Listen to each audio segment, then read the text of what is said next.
এই যে ভাই আমি আলু আবাদ করছি, আপনারা দেখেন শুধু আলু, আমার শুধু আলু। এই যে আলুর ফলন, বাম্পার ফলন। এই আলু আবাদ করে কি আমার কৃষকের বাড়ির টাকা যাবে ভাই? আপনারা একটু আপনাকে কমেন্টে জানাবেন এই আলু আবাদ করে আমার কি লাভটা হবে এই বছর।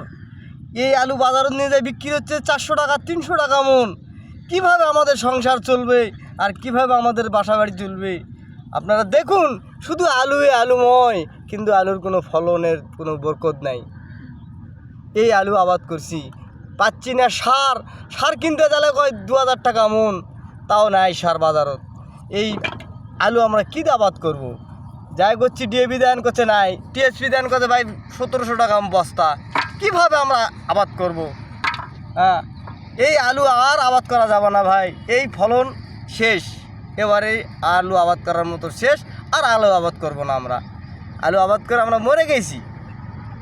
যত টাকাতে সার কিনি সে টাকাটা উঠবে না, পাট খরচ তো গেলই, হালবা টালবা সব শেষ আমাদের। এই যে আলু, শুধু আলু আর আলু।